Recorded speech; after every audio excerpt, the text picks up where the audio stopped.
අද අපි කතා කරන්නේ නාඩි වාක්‍ය යනු කුමක්ද? පුරාතන ඉන්දියානු දැනුම් පද්ධතියට අනුව යුග 4කට බෙදුවා. ඒ යුග 4 තමයි සත්‍ය යුගය, ත්‍රේතා යුගය, ද්වාපර යුගය, කලි යුගය අනාදී වශයෙන්. මුල්ම සත්‍ය යුගයේ ජීවත් වුණු මිනිසුන්ට මේ විශ්වයේ තියෙන දැනුම් පද්ධතීන්, විශේෂයෙන්ම විශ්වයේ තියෙන රහස් දැනුම් පද්ධතීන් ගවේෂණය කරන්න උවමනාවක් ඇති වුණා. ඔවුන් මේ ගවේෂණය හැඳින්වුවේ ආධ්‍යාත්මික පරිවේෂණය කියලා.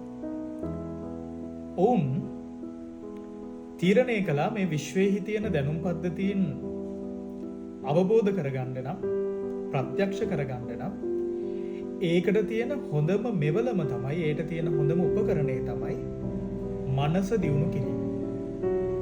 ඔවුන් විශේෂයෙන්ම මනස දියුණු කිරීමේ අභ්‍යාස පුරුදු කළා. ඒ අභ්‍යාසවල ප්‍රතිඵලයක් හැටියට විශේෂයෙන්ම ඔවුන් පංචම ධානය උපද්දවාගෙන අභිඥාවක් ඉපැද්දුවා. ඒ අභිඥා බලයට හැකියාව තිබුණා මේ විශ්වයේ තියෙන රහස් වලින් අවුරුදු 50000ක අතීතයට, අවුරුදු 50000ක අනාගතයටත් මේ වර්තමානයත් ගවේෂණය කරන්න සත්‍ය වශයෙන්ම දකින්න.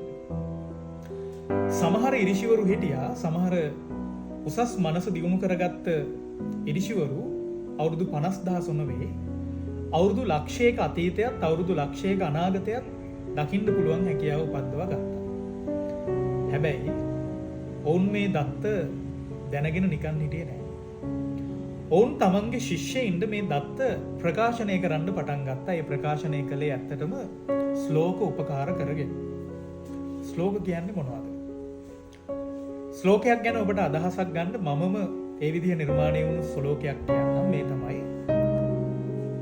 අක්‍රෝධ මාරෝග්‍ය ජිතේන්ද්‍රියත්වං දයක්ෂමා සර්ව ජනප්‍රියත්වං නිර්ලෝභී දාතා භයශෝක මුක්ති ඥාන ප්‍රභේදා දස ලක්ෂණානි. මේ ශ්ලෝකයේ තේරුම ඥානවන්තයෙක්ගේ, ප්‍රඥාවන්තයෙක්ගේ ලක්ෂණ 10 ගැන.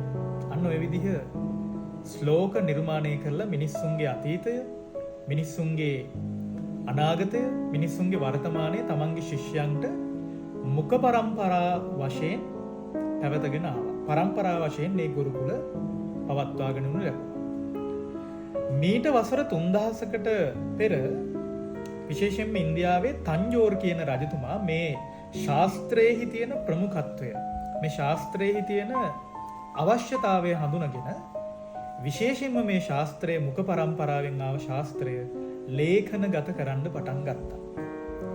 ඒ ලේඛනගත කරද්දී විශේෂයෙන්ම ඔය කායක්කර කියන ඍෂිවරයාගේ ඒ ප්‍රකාශනයන් කායක්කර විදිහට, කායක්කර නාඩි වාක්‍යයේ හැටියට, කමල මුනි කියන ඍෂිවරයාගේ ප්‍රකාශනයන් කමල මුනි හැටියට, බුජන්දර කියන ඍෂිවරයාගේ ප්‍රකාශනයන් බුජන්දර නාඩි හැටියට ප්‍රකාශනයට පත් කළා, ලේඛනගත කළා.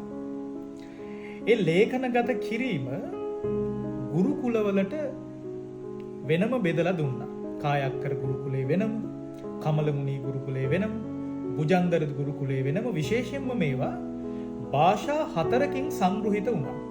මාගධී භාෂාව, සංස්කෘත භාෂාව, දෙමළ භාෂාව සහ මලයාලම් භාෂාදී යන වශයෙන්. මේ නාඩි වාක්‍ය හැමෝටම කියවන්න පුළුවන් දෙයක් නෙවෙයි. මේ නාඩි වාක්‍ය කියවන්නේ දැනුම් පද්ධතියේ ඒ භාෂාව පිළිබඳව පුතුල අවබෝධයක් අනිවාර්ය වෙනවා. නාඩි කියන වචනය ඉන්දියාවේ යොදනවා ක්‍රම 3කට. එකක් තමයි අපි කියනවා රුධිර වහනය බලනවටත් අපි කියනවා නාඩි පරීක්ෂාව කියලා. රුධිර ගමනාගමන වේගය පරීක්ෂා කිරීමටත් අපි කියනවා නාඩි කියලා. නාඩි වාක්‍ය කියන්නේ ඒක නෙවෙයි.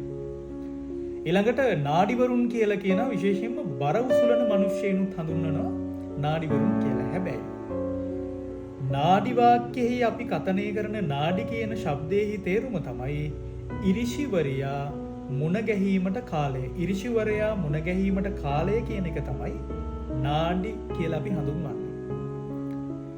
කාට හරි කෙනෙක්ට අවශ්‍ය නම් තමන්ගේ අතීතයේහි ප්‍රකාශනයන් දැනගන්න, තමන්ගේ අතීතයේහි දේවල් දැනගන්න, තමන්ගේ වර්තමානය ගැන දැනගන්න, තමන්ගේ ලැබිලා නැති අනාගතයක් ගැන දැනගන්න අන්න ඔහුට පුළුවන් මේ නාඩි වාක්‍ය පරීක්ෂණය කරන්න.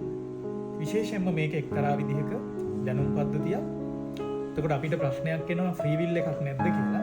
ඒ ප්‍රශ්නාර්ථයේ තියෙමින් නාඩි වාක්‍ය ගැන ඉතාම කෙටියෙන් කරපු මේ කතිකාවත මම නතර කරනවා. අපි ආයෙ දවසක මුණ ගැහෙමු. වෙනස්ම විදිහේ මාතෘකාවකින්. හැමෝටම සුබ දවසක්.